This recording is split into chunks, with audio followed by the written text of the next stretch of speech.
psaumes, dans le psaume 65, les versets 10 à 14. Psaume 65, c'est un psaume de David, et il commence en rappelant sa confiance qu'il a mise en Dieu, et il n'en doute pas. Il est certain que la fidélité de Dieu est une réalité, que Dieu entend la prière, et que comme il entend la prière, il exauce la prière, et que comme il exauce la prière, il change le cœur, il change la vie, et il transforme l'existence. Et il arrive au verset 10 avec ces mots, en s'adressant à Dieu: tu visites la terre et tu lui donnes l'abondance, tu la combles de richesses, le ruisseau de Dieu est plein d'eau. Tu prépares le blé quand tu la fertilises ainsi, en arrosant ses sillons, en aplanissant ses mottes, tu la détrempes par des pluies, tu bénis son germe, tu couronnes l'année de tes biens, et tes pas versent l'abondance. Les plaines du désert sont abreuvées, et les collines sont ceintes d'allégresse, les pâturages se couvrent de brebis, et les vallées se revêtent de froment, les cris de joie et les chants retentissent. Amen. Amen. Je reviens sur ce psaume parce que il y a une expression qui a attiré mon regard et je l'ai souligné, je l'ai mis dans une autre couleur, vous l'avez à l'écran, le ruisseau de Dieu est plein d'eau. Je me dis que si Dieu est plein de bonnes choses en réserve pour nous, ça devrait signifier qu'il souhaite que nous soyons pleins, nous aussi, finalement. Le ruisseau de Dieu est plein d'eau, ça n'en manque pas. C'est pas comme nos étés qui sont de plus en plus arides et on sait la difficulté que cela représente quand il n'y a pas d'eau dans les fleuves, dans les rivières, évidemment. Mais le ruisseau de Dieu est plein d'eau. Alors, dans la thématique de la vie chrétienne, on parle souvent de grâce, de bénédiction, de faveur divine, et on a raison. Ça fait partie du message. Et gloire à Dieu pour toutes les bénédictions et toute la grâce et toute la faveur dont nous bénéficions, chacun d'entre nous. C'est réellement une bénédiction et on a raison d'en parler.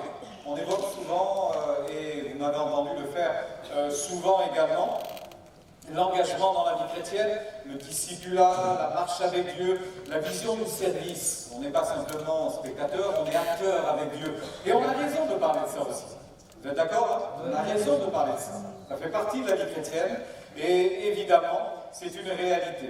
Et ceci m'a amené à réfléchir en me disant que si on est capable d'offrir autant de bonnes nouvelles, autant de paroles encourageantes à la famille de Dieu, au peuple de Dieu, et finalement autant de clés pour entrer dans une vie nouvelle, dans une vie différente, je me dis que ça doit nous amener à définir ce qu'est une bonne condition spirituelle. On sait que c'est important d'avoir une bonne condition physique. Il vaut mieux avoir une bonne condition mentale, il vaut mieux avoir une bonne condition psychique, mais avoir une bonne santé spirituelle, ça va de pair également, et c'est vraiment, vraiment quelque chose d'important et qui est, pour ainsi dire, capital, me semble-t-il, pour chacun d'entre nous. Alors, vous avez vu apparaître une diapo qui va réapparaître dans pas longtemps. Merci. Une bonne condition spirituelle. Alors pour cela, j'ai résumé avec ces mots, et c'est dans le texte du psaume que l'on trouve cela. Il faut la pluie, et on va comparer cela avec les moutons de Dieu. Il faut qu'il y ait de la terre, évidemment, parce que la semence, vous ne la jetez pas en l'air, il faut bien qu'elle tombe dans la terre.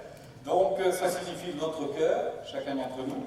Il faut labourer, et il faut préparer le sol finalement, préparer à la fois nos cœurs et labourer. Ça nous rappelle que c'est important d'œuvrer, de travailler et de ne pas rester sans rien faire devant Dieu. Et puis, évidemment, il y a la semence. Et je parlerai de toutes les promesses que Dieu nous a laissées, qui sont comme des semences déposées dans nos cœurs et qui nous amènent à vivre, évidemment, une vie pleine, pleine des richesses de Dieu, pleine de la faveur de Dieu, pleine de la bénédiction de Dieu, mais pleine, dans un sens également, d'épanouissement dans notre relation avec lui. Et je m'attarderai sur cette pensée-là, en revenant sur ce qui s'est passé dans le livre des Actes des Apôtres. Franchement, de tous les livres de la Bible, je me dis que le livre des Actes, on pourrait le lire toutes les semaines, tous les mois, ce ne serait pas de trop.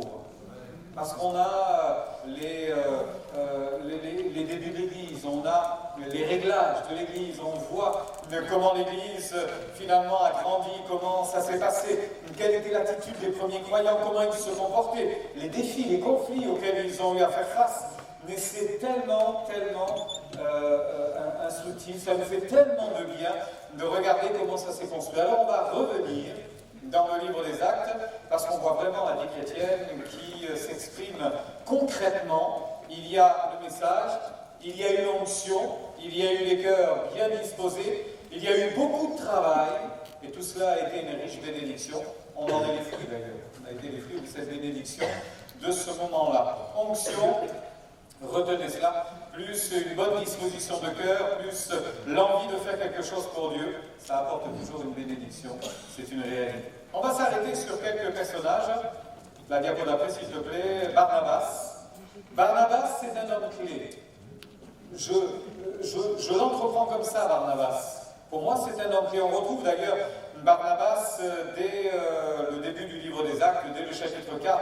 Cet homme apparaît et on s'aperçoit que c'est quelqu'un qui va, par ce qu'il va faire, il va dénoter, il va montrer quelque chose de vraiment particulier. Avant de revenir sur son parcours, et vous allez comprendre que ce parcours a été véritablement une bénédiction, je voudrais juste mettre en avant un verset que je vous ai préparé, Actes chapitre 11, verset 24. Actes chapitre 11, verset 24. Que dit-on de Barnabas? C'était un homme de bien, plein, j'en reviens au ruisseau qui est plein d'eau. Cet homme était plein c'était un homme de bien, plein d'Esprit Saint et de foi. Plein d'Esprit Saint et plein de foi. Il est plein, mais il n'est pas plein par lui-même, il n'est pas plein de lui-même, il est plein de cette onction qui vient d'en haut, de cette bénédiction de Dieu. Alors regardez un petit peu le parcours de cet homme. On va revenir en arrière et on va aller au chapitre 4. C'est la première fois qu'on parle de Barnabas et on va en parler en ces mots. Acte 4, verset 36. D'ailleurs, il se prénommait Joseph, surnommé par les apôtres Barnabas. Acte 4, verset 36. Je lis avec vous. Joseph, surnommé par les apôtres Barnabas, ce qui signifie fils d'exhortation, lévite, originaire de Chypre, vendit un champ qu'il possédait, apporta l'argent et le déposa aux pieds des apôtres. Par ce geste, par cette attitude, il manifeste son attachement à l'œuvre de Dieu. Il manifeste son attachement à Dieu. Il manifeste sa consécration. C'est une chose qui n'est pas évidente, on imagine, qui est certainement bien difficile à faire, ce que cet homme a fait, être capable de se séparer d'un bien pour le bien des autres. Il y avait des personnes nécessiteuses, il y avait des indigents, il y avait autour de cette église naissante énormément de besoins, et cet homme va le faire généreusement. D'ailleurs, il y a un contraste entre ce qu'il vient d'accomplir et ce qu'un couple va faire juste après. Au chapitre 5, on parle d'un couple qui s'appelle Ananias et Saphira, qui eux vont faire la même chose.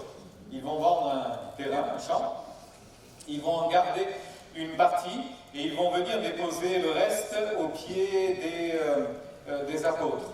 Ça s'est mal passé pour eux, tout simplement, parce que la conclusion de l'apôtre était celle-ci: le terrain, le champ, la propriété était à toi. Tu pouvais la garder, tu pouvais en faire ce que tu voulais. Tu pouvais la vendre, tu pouvais décider d'en amener une petite part pour l'Église, tu pouvais décider d'en amener une grande part, voire même la totalité. Tu étais libre de faire ce que tu voulais. La seule chose qu'il ne fallait pas faire, c'est mentir à Dieu. Mentir à Dieu. Est-ce bien là, parce que c'est ce que cet homme a dit, est-ce bien là le prix complet, total du champ, de la propriété que tu as vendue? Et cet homme a dit oui, alors qu'il en avait gardé une partie. Il suffisait de dire non, c'est pas tout. J'en ai donné cette partie-là, mais j'en ai gardé pour moi. Et on l'aurait félicité, on l'aurait remercié en disant merci et gloire à Dieu pour ta générosité. Mais mentir, ça ne fonctionne pas. Parce qu'on veut paraître consacré, en fait, on n'est pas du tout. On veut paraître bien aux yeux des autres, mais on n'est pas du tout. Et Dieu voit très bien ce qui se passe dans le cœur. Malheureusement, cet homme a perdu la vie. Quelques moments après, son épouse arrive, Saphira.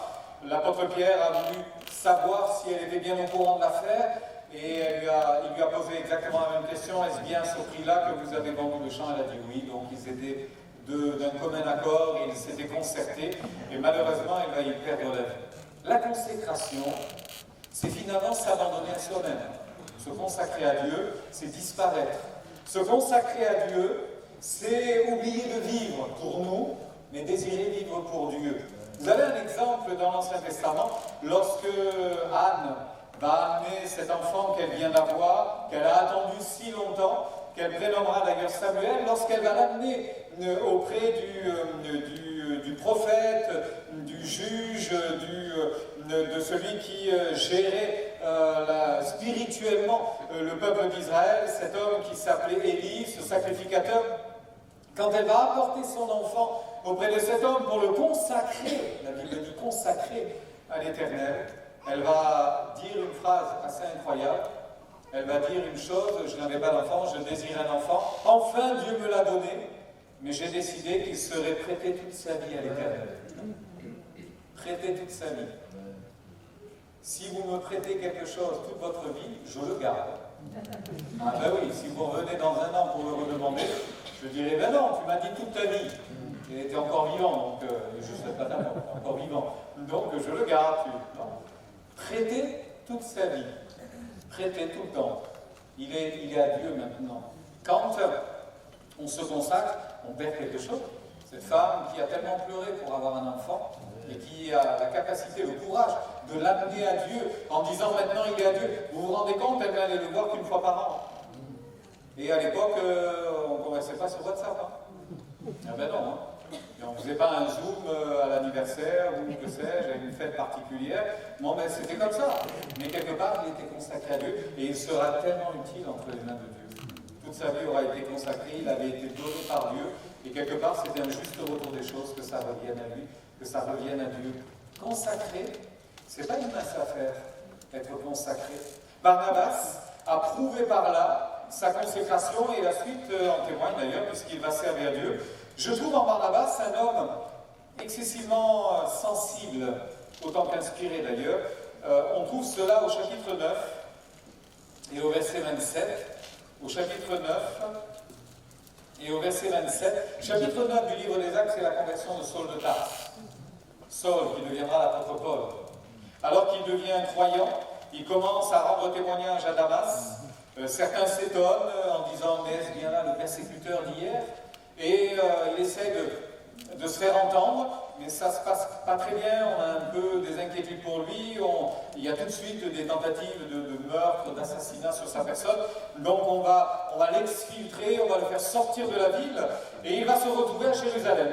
Il va essayer d'aller à la rencontre des croyants, des frères et sœurs. C'est compliqué, parce que malheureusement, il a derrière lui une mauvaise image.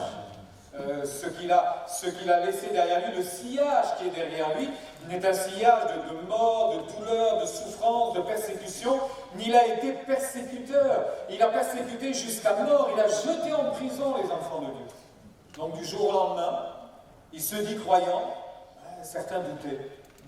Certains disaient peut-être c'est un piège. Il essaie de nous infiltrer. Il va faire des rapports pour dire où sont les maisons des chrétiens, etc. On peut tout imaginer. En tous les cas, les gens n'étaient pas très rassurés. Et c'est ce que nous enseigne justement l'Écriture. Lorsqu'il est à Jérusalem, pendant un temps, il tâche de se joindre avec les apôtres, mais on le craignait quand même. On avait un petit peu de la difficulté avec ça. Eh bien, Barnabas, lui, y croit. Dur comme fer. Et tout de suite, il va récupérer cet homme, il l'amène vers les apôtres, il va expliquer, il va dire à cet homme de s'expliquer sur sa conversion, ce qui s'est passé, etc. Et finalement, il a eu cette sensibilité, cette qualité spirituelle, de voir ce qui était vrai, et là où il fallait prendre soin, là où il fallait encourager, fortifier, et être une source d'encouragement et de bénédiction pour l'autre. Et c'est exactement ce qu'il a fait. Je m'aperçois d'ailleurs que, on le retrouve un peu plus loin au chapitre 11, il nous est dit que ceux qui avaient été dispersés à partir du verset 19 par la persécution ont été partout. Et ils ont annoncé l'évangile, bien évidemment. Certains sont quand même assez dérangés par la persécution, en disant « non, je préférerais vivre dans un endroit où il n'y a absolument pas de persécution ». Vous remarquerez qu'au début, les apôtres étaient très inquiets à Jérusalem, et puis il y a eu la Pentecôte, ça leur a donné beaucoup plus de conviction, de certitude, et en très peu de temps, vous avez des milliers de personnes à Jérusalem qui acceptent Jésus. Donc ça peut basculer du bon côté, hein. Sauf qu'à un moment donné, il y a une persécution, on y viendra tout à l'heure, et ça a obligé les enfants de Dieu à s'expatrier, à partir.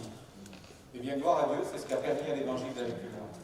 Jésus avait dit à ses disciples, allez par tout le monde, à Jérusalem, dans la Judée, dans la Samarie, mais jusqu'aux extrémités de la terre. Il faudra y aller.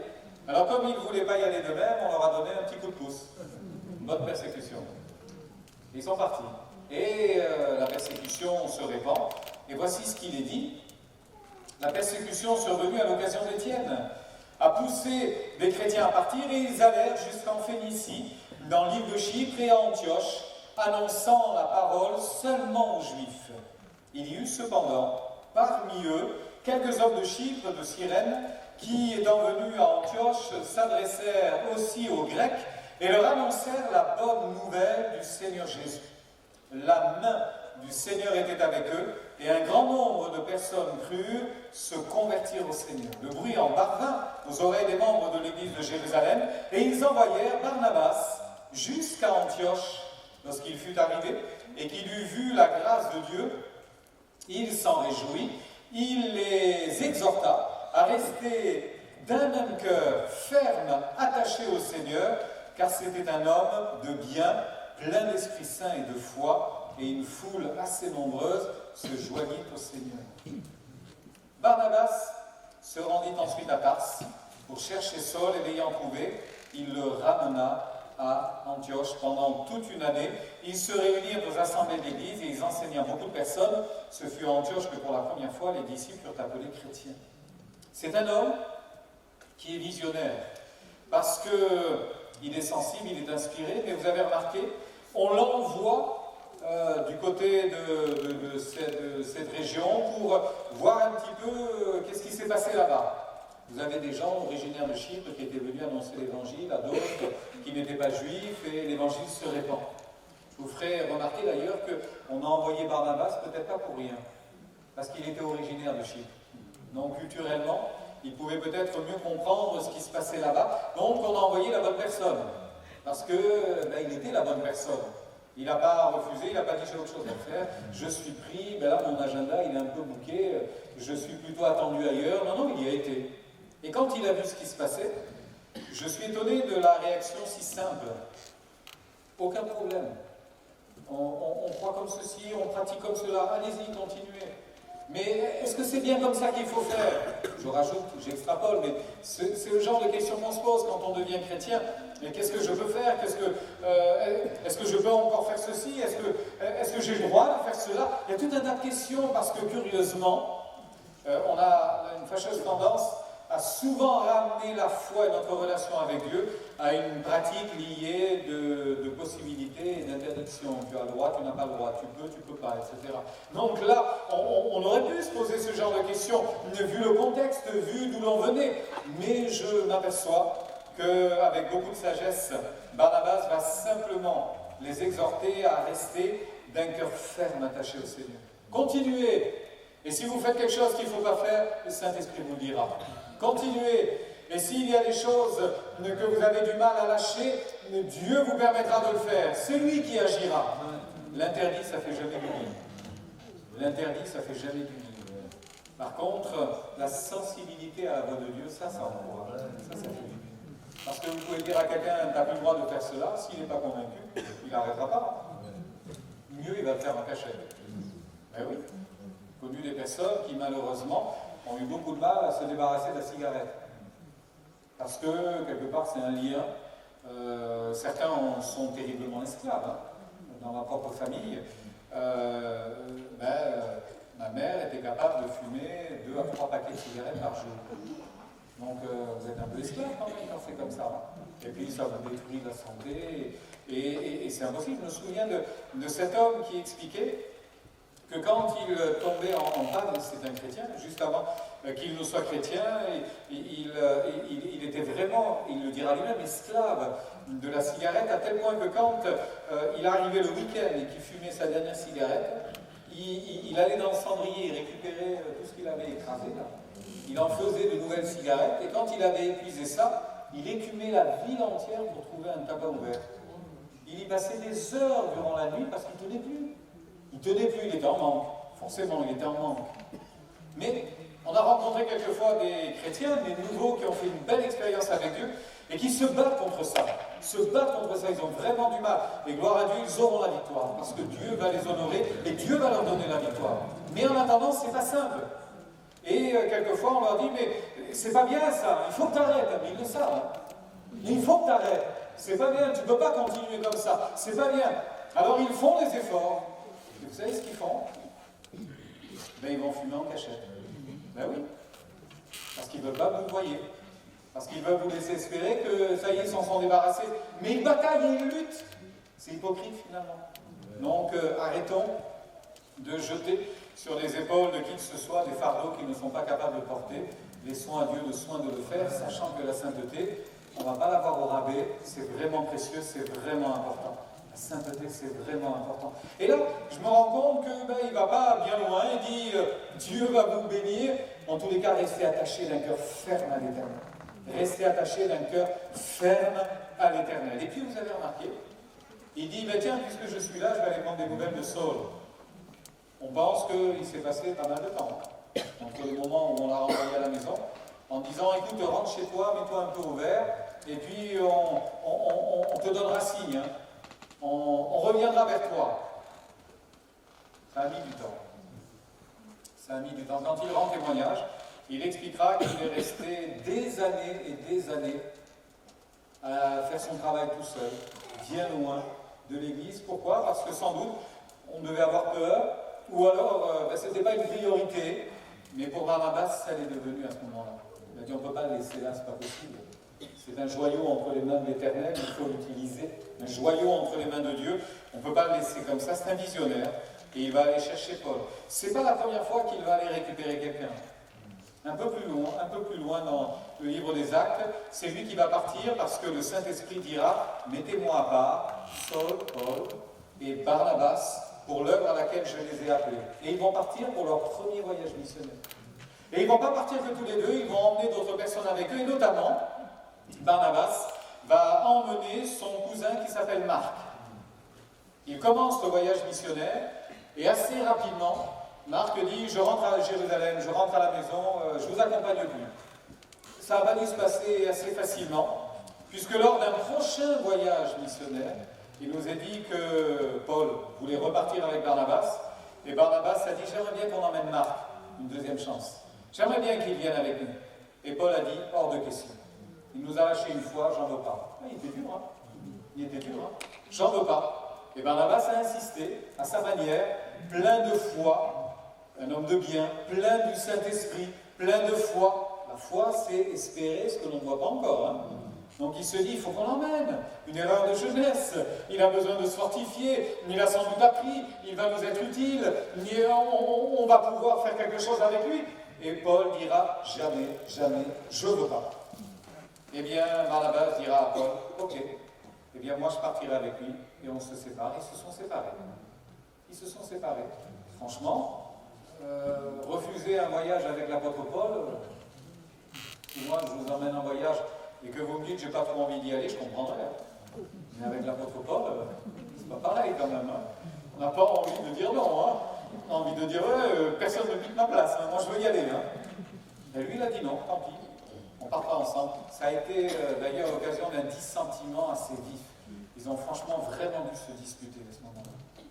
Et bien des années plus tard, alors que Paul arrive pratiquement au soir de sa vie, il va mettre dans une lettre ceci: je voudrais que Marc vienne me voir, il m'est utile pour le ministère. C'est fou, hein? Ce que lui n'avait pas accepté à ce moment-là, est-ce que Barnabas l'avait anticipé, l'avait vu, savait que c'était quelqu'un de bien, autant qu'il savait que Saul de Tarse était quelqu'un de bien. C'est comme ça que finalement, nous devons être, vous et moi, des hommes et des femmes, être capables d'être consacrés, sensibles à la voix de Dieu et inspirés bien évidemment, et puis autant visionnaires que missionnaires, parce qu'ils ont été missionnaires. Je suis assez surpris quand ils arrivent d'ailleurs, ils arrivent à Chypre, et ils annoncent l'évangile. Il y a un faux prophète qui est par là, le fameux Bar-Jésus, et puis bon, on continue le voyage, et puis on arrive dans d'autres provinces, et dans une province, voici qu'à Lystre, un homme qui était impotent des pieds, boiteux de naissance, va être guéri, suite à la prière. Mais ici, on n'adore pas Jésus, on n'adore pas l'Éternel, on adore plutôt d'autres dieux, Jupiter, Mercure, tous ces dieux-là. Et quand on va voir le miracle, le prêtre du temple de Jupiter va ordonner qu'on sacrifie, et on va appeler ces hommes-là des envoyés du ciel, comme si c'était des anges qui étaient venus. Et l'un, on va l'appeler Jupiter, et l'autre, Mercure. Mercure, c'est celui qui apporte la parole, et Jupiter, il est au-dessus de Mercure. Et Jupiter, vous savez qui c'était? C'était pas Paul, c'était Barnabas. C'était lui qu'on a nommé Jupiter. Je me dis, dis donc, il devait quand même avoir une sacrée prestance, où il devait en montrer quand même pas mal pour que ce soit sur lui que la chose soit tombée. Barnabas, un homme de l'ombre, mais un homme nécessaire. On est tous finalement des gens plus ou moins dans l'ombre, mais on est utile entre les mains de Dieu. On est utile au service de Dieu. Et d'ailleurs, je pense que la place dans l'ombre est quelquefois plus convoitée que la place en pleine lumière. En pleine lumière, c'est pas agréable.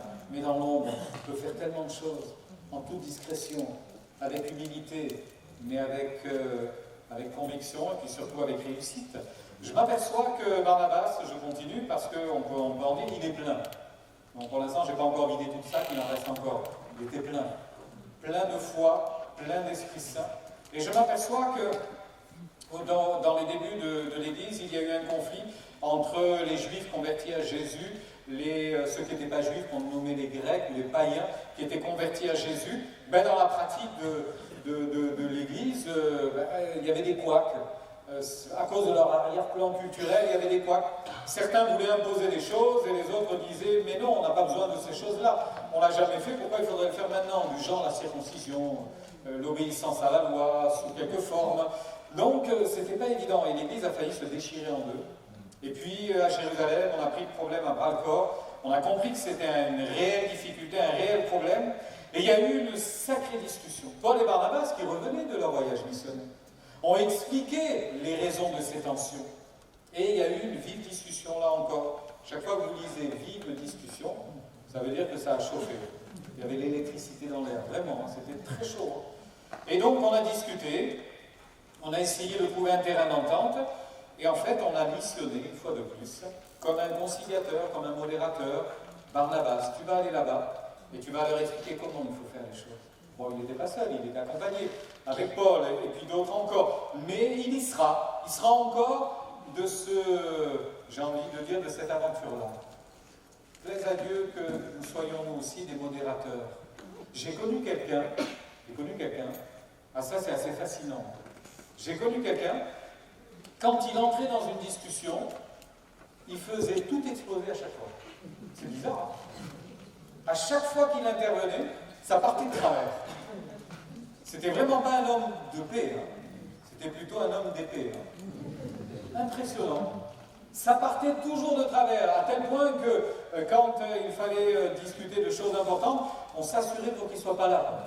Ah non, pitié, pas que. C'était impossible. C'est bizarre quand même. À croire que la conciliation, la modération, la paix, mais ça ne lui plaisait pas trop, quoi. Lui, il aimait bien le conflit. C'est pénible quand même. Il y a des moments, il faut calmer le jeu, il y a des moments, il faut éteindre le feu. Non, il faut éteindre le feu. Il vaut mieux être pompier que pyromane quand même. Hein. Ah oui, c'est quand même mieux. Hein. Il vaut mieux éteindre lorsque la discussion s'anime, dit la parole de Dieu, retire-toi. Si tu n'es pas capable de faire autre chose que de l'éteindre, si tu vas l'animer davantage, retire-toi. Ça ne sert à rien, il vaut mieux pas. Aïe, aïe, aïe. Eh bien lui, c'est un conciliateur. Mais vous savez quoi, pour en arriver là, tout ce que je vous ai dit, tout ce que vous avez là, devant les yeux consacrés, inspirés, visionnaires, missionnaires, conciliateurs, pour en arriver là, il faut être plein du Saint-Esprit. Si vous n'êtes pas plein du Saint-Esprit, vous ne pourrez pas. Parce qu'à un moment donné, c'est humainement qu'on réagit. Mais il faut être plein du Saint-Esprit, il faut être aussi plein de foi. Mais pour être plein du Saint-Esprit et plein de foi, il ne suffit pas de le dire. Je crois que c'est véritablement une bataille de haute volée. Il faut y aller. Il faut vraiment s'engager dans la bataille. Alors, souvenons-nous, le ruisseau de Dieu est plein d'eau. Si je me sens un peu à sec, j'ai juste à aller vers le ruisseau de Dieu. Il est toujours plein d'eau. Et il y aura de quoi. Il y aura de quoi mettre dans ma besace, il y aura de quoi mettre dans mon cœur, il y aura de quoi mettre dans ma vie. Et gloire à Dieu, parce que c'est ainsi que Dieu nous veut. Un cœur abreuvé, c'est un cœur qui est comme ça, qui est plein du Saint-Esprit et qui apporte grâce et bénédiction. Sur la diapo d'après, nous voyons Étienne, chapitre 6 du livre des Actes, verset 8. Voici comment on décrit Étienne. Actes chapitre 6 et verset 8. Étienne, plein de grâce et de puissance, faisait des prodiges et de grands miracles parmi le peuple. Amen. Plein, vous l'avez lu comme moi, de puissance et de grâce. Un tout petit peu avant, au verset 5, on a choisi ceux que l'on nommera les diacres, et Étienne en faisait partie. Ils élurent Étienne, homme plein de foi et d'Esprit Saint. Je ne vous l'ai pas relu parce que ça ressemble à Barnabas. Mais voyez, pour être plein de puissance et de grâce, il faut déjà être plein de foi et d'Esprit Saint. Oui, forcément. Ça passe par là. Il y a des gens qui, dans une certaine ville de Samarie, un homme, un magicien, étonnait la foule par ses actes de magie. Il faisait des choses incroyables. Mais quand Philippe est arrivé par là, et qu'il a annoncé le Christ, et qu'on a vu des miracles, des délivrances, des transformations, là on a compris que cette puissance n'était pas la même. Et que ce que cet homme, ce magicien, ce fameux Simon présentait, c'était une apparence de force et de puissance, mais c'était creux. On n'est pas là pour montrer une apparence de puissance et de grâce. Il faut être plein du Saint-Esprit pour que cette puissance et cette grâce soient à l'image de l'Éternel. Et quand Étienne va tout simplement être interpellé, parce qu'il prêche l'Évangile lui aussi, il nous a dit que très rapidement, il va y avoir de l'opposition. L'opposition va être rude à son égard, il va être interpellé, on va le mettre à la question, et il va prêcher. Il va prêcher devant un parterre incroyable. Il y a vraiment le gratin qui est là, tous les religieux, tous les gens les plus durs sont là. Et je ne peux pas m'imaginer que Étienne n'a pas compris à ce moment-là, ce jour-là, qu'il jouait sa vie. Je ne peux pas imaginer, avec le discours qu'il a, qu'il s'imagine que tout le monde va tomber à terre et qu'il va sortir grand seigneur et grand vainqueur de cette bataille. J'arrive pas à le croire. Il devait savoir, derrière ce combat, et la manière dont il a décidé de le mener, il devait savoir que c'était la seule fois qu'il pourra parler ainsi, puisqu'à la fin de ce discours qui ne terminera pas, on va le traîner hors de la ville, on va hurler contre lui, on va le lapider, il va mourir. Il devait le savoir. Il a dû le sentir, que c'était la fin. Et pourtant, j'ai envie de dire qu'il était plus près du début que de la fin, le pauvre. Parce qu'il n'y a pas longtemps qu'il a été rempli de l'esprit lui aussi, il était plein d'esprit, plein de foi, mais plein de puissance. Il y avait tellement de choses à faire, plein de sagesse dans ses propos. Il est conscient de l'enjeu, il est conscient des risques, mais il y va quand même. Et quand il va commencer à expliquer l'histoire du peuple d'Israël, qu'il amène au Messie, qu'il amène à Jésus, quand il est en train d'expliquer tout cela, et qu'il continue en disant vous avez renié, vous faites comme vos pères, les prophètes ont été tués par vos pères, vous faites la même chose, vous continuez à faire la même chose. Vous savez très bien que ça allait être dur, alors pour achever la prédication, il dira ceci, parce qu'en entendant ces paroles, acte 7, verset 54, ils étaient furieux dans leur cœur, ils grinçaient des dents contre lui. Vous connaissez des personnes qui grincent des dents en dormant? Vous en connaissez, vous? Pas la nuit. Mais ça fait du bruit. Ça fait du bruit. Là, il grinçait des dents. Je ne sais pas si on voyait une mâchoire qui... Oh, ça devait être très tendu. Mais Étienne, rempli du Saint-Esprit, quel courage. Fixant les regards vers le ciel, vit la gloire de Dieu. Il aurait pu voir la gloire de Dieu et rien dire. Franchement, c'était une vision spirituelle. Hein. Il aurait pu la voir et dans son cœur dire, Père, je remets mon esprit entre tes mains, je remets ma vie entre tes mains, pardonne-leur, il va se passer quelque chose de terrible. Il aurait pu dire tout ça à l'intérieur, Dieu l'aurait entendu. Mais il ne l'a pas dit pour que Dieu l'entende. Il l'a dit pour que ces gens-là l'entendent, ceux qui étaient en train de l'accuser. Étienne, rempli du Saint-Esprit, fixant les regards vers le ciel, vit la gloire de Dieu et Jésus debout à la droite de Dieu, et il dit, voici je vois les cieux ouverts et le Fils de l'homme debout à la droite de Dieu. Poussèrent alors de grands cris, en se bouchant les oreilles, ils se précipitèrent tous ensemble sur lui, le traînèrent hors de la ville et le lapidèrent. Je me dis quel courage, il sait qu'en disant ces choses, il se condamne lui-même à mort. Il le sait. En disant ça, c'est terminé. En disant ça, il mourra. La vraie puissance, c'est de ne pas se défendre. Jésus l'a démontré. La vraie puissance et la vraie foi, ça demande un abandon, une consécration jusqu'au sacrifice. C'est ce qu'Étienne vient de faire. Ça n'a pas été vain, puisque la Bible dit que ceux qui lapidaient Étienne avaient enlevé leur manteau, ils l'avaient posé au pied d'un jeune homme qui s'appelle Saul de Tarse. Il est déjà là, dans l'histoire, il est déjà là. Il approuve lui aussi ce meurtre. Il dit bien fait, un de moins. Et quelques temps plus tard, il va consacrer sa vie. Étienne a eu un parcours abrégé, mais il était plein. Et c'est ça qu'il faut retenir. Il était plein de puissance. Je voudrais être plein de puissance. Je voudrais être plein de foi. Je voudrais être plein de cette puissance qui vient d'en haut. Mais il faut être plein d'esprit.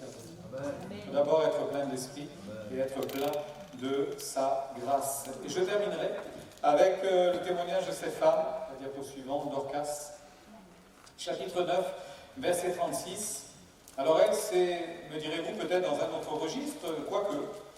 Acte 9, verset 36. Il y avait à Joppé, parmi les disciples, une femme nommée Tabitha, ce qui signifie Dorcas. Elle faisait beaucoup de bonnes œuvres et d'aumônes. Elle tomba malade en ce temps-là et mourut. Après l'avoir lavée, on la déposa dans une chambre haute. Comme Lyde est près de Joppé, les disciples, ayant appris que Pierre s'y trouvait, envoyèrent 2 hommes vers lui pour le prier de venir chez eux sans tarder. Pierre se leva, partit avec ses hommes, et lorsqu'il fut arrivé, on le conduisit dans la chambre haute. Toutes les veuves l'entourèrent en pleurant et lui montrèrent les tuniques et les vêtements que faisait Dorcas pendant qu'elle était avec elles. Pierre fit sortir tout le monde, se mit à genoux et pria, puis se tournant vers le corps, il dit Tabitha, lève-toi. Elle ouvrit les yeux, et ayant vu Pierre, elle s'assit, lui donna la main, et la fit lever. Il appela ensuite les croyants et les veuves, et il la leur présenta vivante. Cela fut connu de tout Joppé, et beaucoup crurent au Seigneur. Pierre demeura quelque temps à Joppé, chez un pourvoyeur nommé Simon. Amen. C'est de là qu'il aura la vision de Corneille et qu'il ira un petit peu plus loin. Dorcas, elle était pleine de bonnes œuvres, ni plus ni moins, pleine de bonnes œuvres. Il y a des gens qui vous marquent comme ça, par leur gentillesse, par ce côté affable, ils vous rendent toujours service. Il y en a d'autres qui vous marquent aussi, ceux qui ne vous rendent jamais service. On les oublie ceux-là. Ceux qui vous rendent toujours service, ils sont toujours là pour vous aider, ils sont gentils, ils sont toujours pleins d'humanité, ils veulent faire du bien. C'est pas anti-chrétien. Certains ont opposé la foi et les œuvres. Non, il faut voir la foi. Ben oui, mais s'il n'y a pas les œuvres, elle est où la foi? Et on voit bien dans ce texte que c'est parce qu'elle est pleine de foi, c'est parce qu'elle est pleine du Saint-Esprit, pleine de force intérieure, spirituelle, que ses actions sont aussi efficaces. Hein. Et pour nous, ce sera pareil.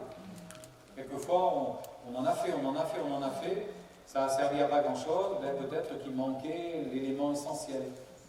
L'important, ce n'est pas de faire, l'important, c'est d'être. Mais si je suis bien comme Dieu me le demande, alors ce que je vais faire aura un impact, sans aucun doute, ça aura un impact. La vraie religion, dira Jacques d'ailleurs dans sa lettre, chapitre 1er et verset 27, la religion pure et sans tache devant Dieu, notre Père, consiste à visiter les orphelins et les veuves dans leurs afflictions. Un peu plus loin, au chapitre 2, et au verset 14, il explique la foi sans les œuvres. Quelqu'un dira peut-être, moi j'ai la foi, et toi tu as les œuvres. Je te montre ma foi et sans les œuvres et tu me montres tes œuvres sans la foi. Ça ne tient pas debout, ça. Ça ne tient pas debout. C'est pas possible. Et d'ailleurs, Jacques va aller loin. Toi, tu as la foi, moi j'ai les œuvres, montre-moi ta foi, moi je te montrerai la foi par mes œuvres. Tu crois qu'il y a un seul Dieu, tu fais bien. Veux-tu savoir, homme vain, que la foi sans les œuvres est inutile? Abraham, notre père, ne fut-il pas justifié par les œuvres lorsqu'il offrit son fils Isaac sur l'autel? Tu vois que la foi agissait avec ses œuvres, et que par les œuvres, la foi fut rendue parfaite. L'apôtre Paul dira aux Romains que nous sommes justifiés par la foi. Vous vous souvenez de ce passage? Romains, chapitre 5. Étant donc justifiés par la foi. Mais il précisera quand même un petit peu plus loin quelque chose de très important. Là encore, c'est que dirons-nous donc qu'Abraham, notre père, a obtenu dans la chair? Si Abraham a été justifié par les œuvres, il a sujet de se glorifier, mais non devant Dieu, car que dit l'Éternel? Abraham crut à Dieu, et cela lui fut imputé à justice. Or à celui qui fait une œuvre, le salaire est imputé. On est sauvé par la foi, mais on est sauvé pour servir. La foi sans les œuvres, ça n'existe pas. Et les œuvres sans la foi, ça ne sert à rien. Évidemment, ça n'aura pas l'impact que ça doit avoir. Nous sommes justifiés devant Dieu par la foi, mais nous sommes justifiés devant les hommes par les œuvres. Si quelqu'un a faim et que vous le voyez dans sa détresse et que vous lui dites « Dieu te bénisse », sans lui donner un morceau de pain, ça ne sert à rien. Vous lui donnez un morceau de pain et vous lui expliquez pourquoi vous lui donnez un morceau de pain en lui disant que Dieu te bénisse. Et oui, la foi avec les œuvres, évidemment, ça marche ensemble. Alors on a peut-être besoin d'être boosté. Dorcas, d'ailleurs, on n'a pas fini puisqu'elle va revenir à la vie et j'imagine qu'elle a pu continuer ce beau travail. Un cœur abreuvé, c'est un cœur qui manifeste de bonnes conditions spirituelles. Il faut la pluie, il faut l'onction de Dieu sur nos vies, on en a besoin. Il faut que notre cœur soit volontaire, désireux, qu'on laboure notre cœur, s'il le faut, pour enlever les pierres, pour enlever ce qui fera obstacle. Et puis la semence, nous l'avons. Le ruisseau de Dieu est plein d'eau. Nous l'avons, la semence, et ceci peut nous suffire. Alors, on a besoin d'être boosté. Je vous laisse ce témoignage d'Ésaïe en conclusion. Ésaïe chapitre 5. Je chanterai à mon bien-aimé le cantique de mon bien-aimé sur sa vigne. Mon bien-aimé, on pense à notre Rédempteur, à notre Dieu, avec une vigne sur un coteau fertile. Cette vigne, c'est l'Église, c'est nous. Il en remua le sol, ôta les pierres, et il y mit un plan délicieux. Nous avons été ce plan. Il bâtit une tour au milieu d'elle, il y creusa aussi une cuve, puis il espéra qu'elle produirait de bons raisins. Dieu vous a mis dans les bonnes conditions pour produire de bons raisins. C'est sûr, c'est sûr. Le ruisseau de Dieu est plein de vie. Là, alors qu'on va rentrer dans le temps de louange et d'adoration, allez vous abreuver à ce torrent des délices. Allez vous abreuver à ce fleuve de Dieu qui ne manque pas d'eau et vous serez abreuvés. Si j'avais continué la lecture, j'aurais dû vous dire que Dieu a attendu de bons fruits de sa vigne, mais elle en a produit de mauvais. Pourtant, il y avait des bonnes conditions, mais elle a produit de mauvais fruits. Ça nous est trop souvent arrivé. Alors que Dieu nous fasse grâce et qu'on puisse dire terminer les mauvais fruits. Je veux plus, je veux de bons fruits, je veux te servir et t'honorer. Alors, viens Seigneur, touche nos cœurs encore, visite-nous, accorde-nous ta grâce et fais-nous du bien. Amen.